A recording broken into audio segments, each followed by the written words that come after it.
Hola, como estas? How art thou? Orange you a sight for sore eyes. So good to see you. Very decent. 2.5 weeks after said fight, I won.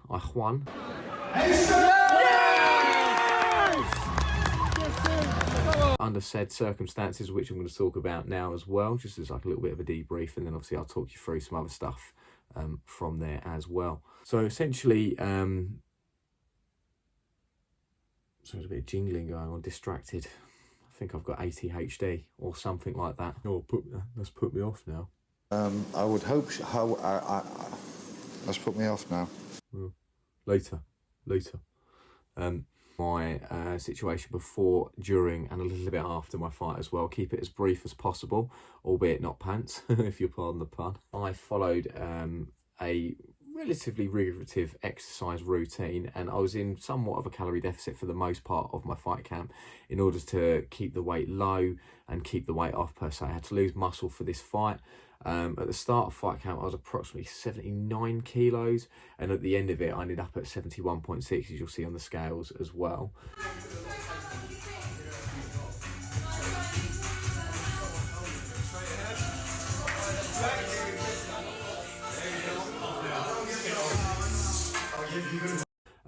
Successful for the most part as well. I fueled myself, I didn't starve myself for the majority of this camp. It was only that last week where I restricted my calories a little bit just to avoid gaining weight, and obviously I restricted my hydration as well in order to not balloon up in weight. Is what I tend to do. You can probably see it already now. I've already ballooned up a little bit in weight. I'm approximately 76 kilos now. Me being me, I didn't need to cut weight. I thought I did, and I was concerned with that because I knew I had to carb load the night before. But obviously, me being me again, I got in my head a little bit too much. But obviously, me panicking, I didn't want to gain any weight. So I went through a dehydration phase, as I've just mentioned. And that just caused a hell of a lot of problems, more so than really one could imagine, I suppose. Friday, I was dehydrating myself. I was on a low-carb diet. I didn't want to balloon up, didn't want to keep any form of weight. I know what I'm like. My body weight naturally sits at around 77, 78 kilos if I'm training, but not completely looking after my diet. So as you can imagine, like, I don't want to sort of gain any unnecessary weight before the weigh-in, of course. Restricting the calories that I was eating the day before and restricting the amount of water I had on board was quite a divvy idea, because I really didn't need to do that. My morning weight on average was about 72 to 73 kilos. I needed to weigh no more than 73.6. So reality was, didn't really need to do any of that malarkey with regards to dehydration, but I followed it just out of pure panic.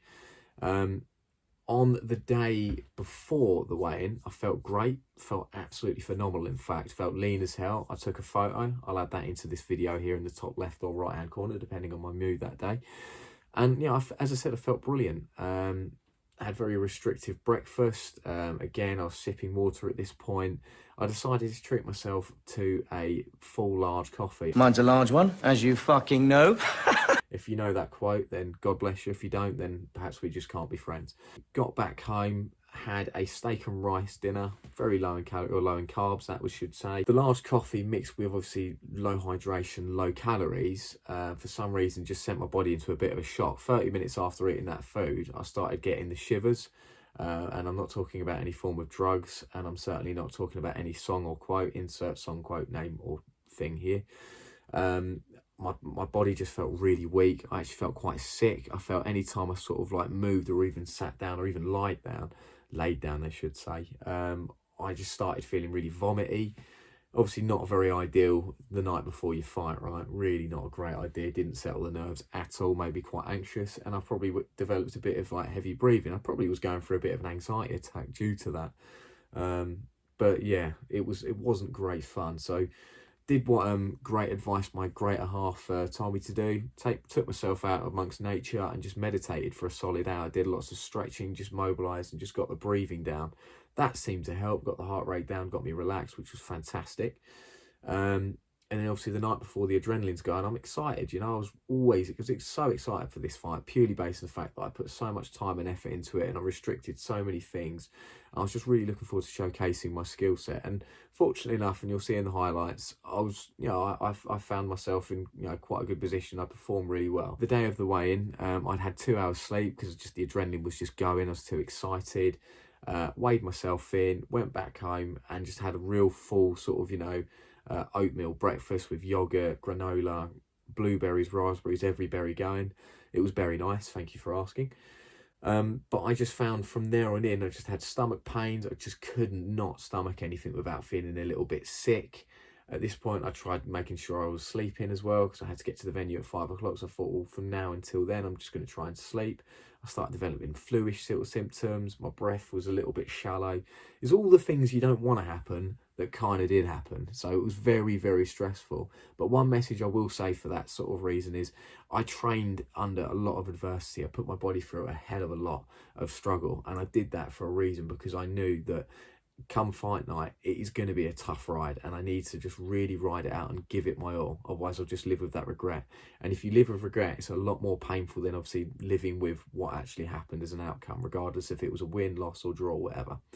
Got to 5 o'clock, drove down to the venue myself as a way of just easing my mind, listened to a bit of Coldplay like a complete psychopath and singing along the way, calming the nerves and all that jazz. Obviously, my fight was at 11 o'clock, had my medical, and just spent most of the time mobilising, hydrating, pretty much on a liquid diet at this point, and just meditating. A lot of people in my dressing room thought I was a bit mad. They were correct. One thing I want to thank myself for, being the true narcissist that I am by the way that sentence completely sounded, was my meditation. I meditated using breathing exercises and having a little bit of sort of positive reaffirmations in there, and it just seemed to work. I went for the initial face-off about 7 o'clock before the show officially started. And the moment I saw the crowds and got involved in the atmosphere, I just felt my whole energy just grow and change, and my mindset and demeanour change. Shook my opponent's hand, jumped out the ring, and just felt really good to go from that point. And obviously up until that point, I just could not be asked at all. I was not in a fighting mood at all. It was really bizarre. And the same thing happened when I did my ring walk. I embraced it, as you'll see. And I just had a thoroughly fucking good time, if I'm going to be completely honest. That sounds a bit sort of kinky. Oh, kinky! Jumped in the ring and just performed the way I did. Had to make it as comfortable as possible for myself, because even during the warm-up, I was getting out of breath. I was in no shape for fighting in some respect, to be honest with you. Did what I did, performed as well as I could, and to be honest, I was really chuffed, and against quite a commendable opponent in my opinion. I was really chuffed with the end result. A few days after that, or the days following that, I spent most of the time on the toilet. No need to talk about what actually happened. But let's just say I kept fight weight for at least another week after that before actually gaining appetite again. Why am I doing this video? Moral of the story, don't be an idiot and dehydrate yourself to the level that I did, especially if it's white collar. Come on now. Come on now. And when I say white collar, I'm not talking about pre-cyber. I'm talking about boxing. So I hope you've enjoyed this one. The secret message for this video is Green is the worm and he possesses a nest, and is sponsored by Topic. All the best. God bless. Peace.